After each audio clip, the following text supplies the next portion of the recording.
I'm Matt Bouchard with REIT.com here in La Quinta, California for REITWise 2013, NAREIT's Law, Accounting, and Finance Conference. Joining me today is Chris Dubrowski, partner with Deloitte. Chris, thank you so much for joining us. Thank you. NAREIT has been advocating a converged accounting model for reporting discontinued operations. Can you provide a status on this project and whether it will be welcomed by NAREIT member companies? Oh, this is great. It's all good news. Discontinued operations has sort of been a silly rule that we've had to deal with over the last few years. It really wasn't intended for REITs that sell properties to have to show them as discontinued operations. But we're optimistic that the converged standard will happen, and it might happen as soon as this year. And the Financial Accounting Standards Board has had on its agenda for a number of times over the past decade reporting investment property at fair value.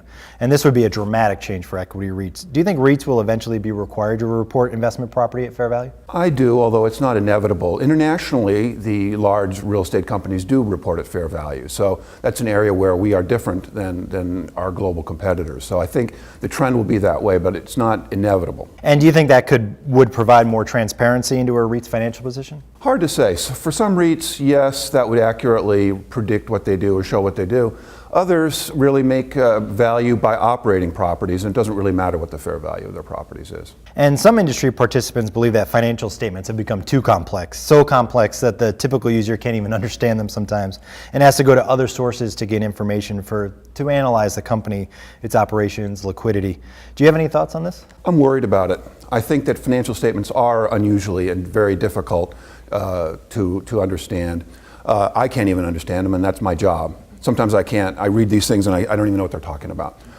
So I think that ultimately we're going to have to come up with some different kind of financial reporting model. After all, the model that we're using was developed in the 1930s for steel mills and automobile manufacturers, and not for Google and Facebook and for modern real estate companies. And so I think there's some kind of more real-time, online sort of financial reporting rather than this quarterly reporting and annual audit is going to have to come up. And I think that it's going to have to be more responsive to what the users need. After all, when you hear an analyst say that he doesn't even look at the company's financial statements, all that they do is look at the supplemental information, well then what are the financial statements for? And what would be the tipping point to push companies to do that? Well, I don't know. I don't know. Maybe another big financial failure of some kind in the marketplace where somebody says, look, this financial reporting model, this auditing model maybe isn't working right. Chris, thank you so much for joining us. You're welcome.